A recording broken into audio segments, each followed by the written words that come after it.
So, today we're going to break down a story that shows just how quickly things can spiral out of control. We're talking about a domestic dispute that turns into an absolute tragedy, all because of boundaries that were crossed, choices that were made, and a confrontation that ended with a gunshot. And it all happened in just a matter of minutes. And that's really the big question here, isn't it? How does a fight over cheating escalate to someone losing their life in literally minutes? What are those key moments, those turning points that take a flash of anger and turn it deadly? Well, that's what we're going to do. We're going to trace that path, step by step. And yeah, this is the stark reality of where that path ended. A 34-year-old woman is dead. She forced her way into her husband's girlfriend's house, and she never came out. To really get how we got here, we've got to look at the chain of events that led to this just devastating outcome. And that chain of events, it's really all about the three people at the heart of it all, who they were to each other, and even their ages. It all provides some really crucial context for what's about to happen. Okay, so first we have Kimora Donaldson. She was the wife, and she was 34 years old. She's the one who tragically doesn't survive this.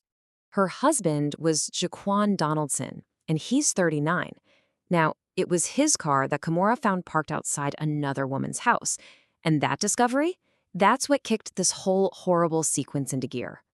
And that other woman's house, well, that belonged to her husband's girlfriend.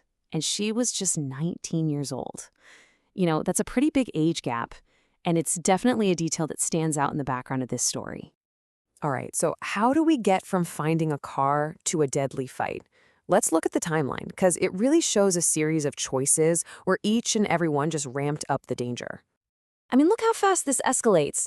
Kimora finds the car. Her immediate reaction isn't to call, it's to try and force her way inside the house. So the 19-year-old girlfriend who's inside fires a warning shot through the door, right? That's a pretty clear signal to STOP. But it didn't work. Kimora goes into the house anyway, and just like that, the fight is no longer on the porch, it's inside. And the second she crossed that threshold, the whole situation just completely changed. This wasn't yelling from the lawn anymore. This was a physical fight inside a home. And what happens next? Well, that's the moment it all goes from bad to fatal. So once inside, you've got two very different things happening at the same time, at least according to the sources. You have Kimora, who, after ignoring that warning shot, reportedly starts what's described as a severe beating. At the exact same time, you have the girlfriend, in her own home, who is now trying to defend herself during this struggle. And right there, in the middle of all that chaos, in the middle of that physical fight, the gun goes off a second time. This wasn't a warning shot through a door anymore. No, this was a shot fired during a desperate, violent struggle. And that second shot hit its target. The bullet struck Kimora in the abdomen, and just like that, this fight became a life-or-death situation. They rushed her to the hospital, but the damage was just too severe. Kimora Donaldson died from her injuries. It's the final, awful end to a fight that had started just a few minutes earlier. So the timeline of what happened is pretty clear. But, the story doesn't really end there. A tragedy like this, it kind of forces you to step back and ask some really hard questions about why people do what they do, the choices we make, and where those choices can lead. And this is one of those questions where there's just no easy answer. I mean, who was in the wrong here? Was it the person who trespassed and started the physical fight? Was it the person who pulled the trigger? Or do you go all the way back to the person who's cheating set this whole thing off in the first place? There are so many layers of blame you could assign here.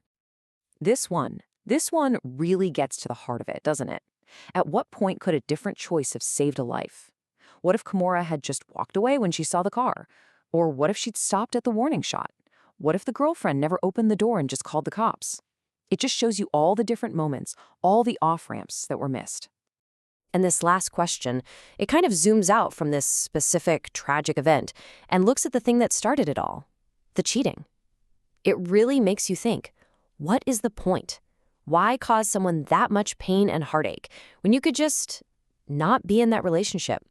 It's a reminder that the damage from betrayal starts long before anyone ever throws a punch or pulls a trigger.